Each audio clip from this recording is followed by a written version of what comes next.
Bonjour et bienvenue à notre méditation. Aujourd'hui, c'est le 1er juin. Et je voudrais lire avec vous dans Proverbes chapitre 10, verset 31.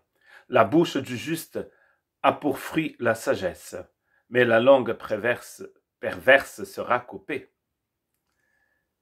Difficile, mais vrai.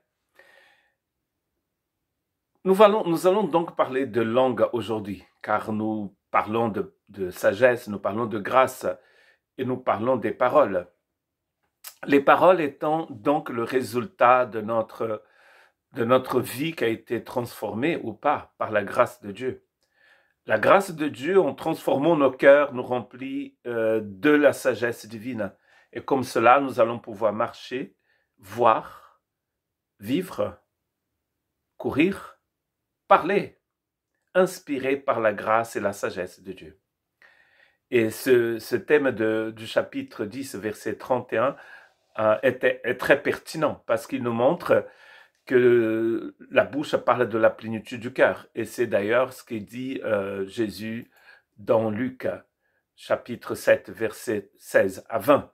Un bon arbre ne peut pas porter de mauvais fruits, ni un mauvais arbre de bons fruits.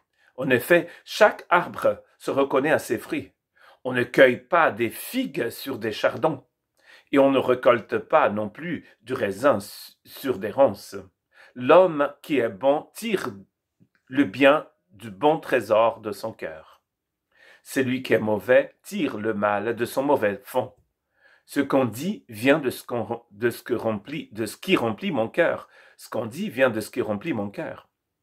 Donc voilà ce que Proverbe dit, que la bouche du juste a pour fruit la justice. C'est en accord avec ce que Jésus dit dans Luc chapitre 6. Il est vrai que un bon arbre ne peut pas porter de mauvais fruits. Mais un mauvais arbre ne peut pas porter de bons fruits non plus. L'important, c'est d'avoir un cœur changé par la grâce de Dieu, pour que nous soyons remplis de la sagesse divine. Or, je vous le déclare, au jour du jugement, les hommes rendront compte de toute parole sans fondement qu'ils auront prononcée. En effet, c'est en fonction de ses propres paroles que tu seras déclaré juste ou que tu seras condamné. Une parole très dure de Jésus dans Matthieu 12, 36 et 37.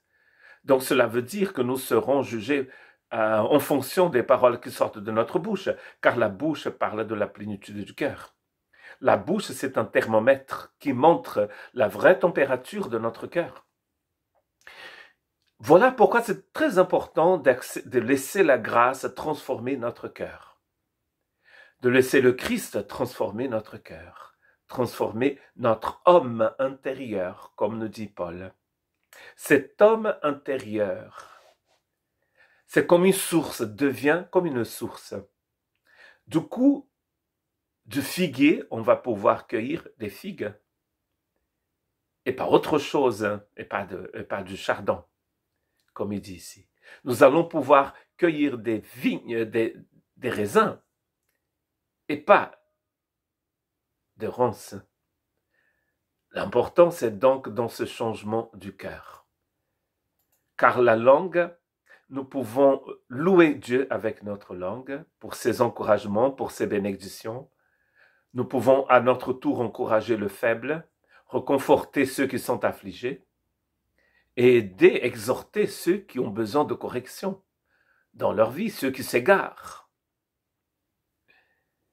Mais nous pouvons aussi, avec notre langue, maudire les gens, maudire Dieu, maudire le monde, détruire les gens avec notre langue, l'utiliser comme une épée pour tuer. La connaissance commence par la crainte de l'Éternel, nous dit Proverbe 1,7. Il faut être fou pour mépriser la sagesse et l'instruction. Nous avons déjà médité ce texte. La crainte de l'Éternel prolonge la vie, tandis que les années des méchants sont abrégées. Nous avons aussi médité ce texte dans Proverbe 10, 27. Dieu veut prolonger notre vie. Dieu veut que notre cœur soit une source de bénédiction.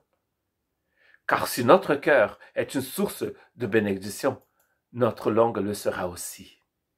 Aussi vrai que je dis, dit le Seigneur, tout genou ploiera devant moi, et toute langue me reconnaîtra comme Dieu. Ainsi, chacun de nous rendra compte à Dieu pour lui-même. La langue du méchant, nous dit Proverbe 10, verset 31, sera coupée. Il y a un jugement pour nos comportements, il y aura un jugement pour ce qui sort de notre cœur. Il est très important alors aujourd'hui de laisser le Saint-Esprit changer notre cœur.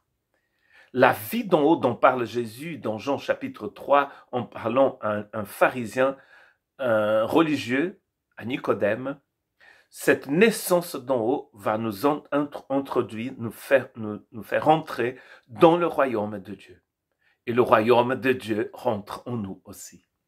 Et le Seigneur Jésus change notre cœur, et en changeant notre cœur, il change nos paroles. Que Dieu vous bénisse.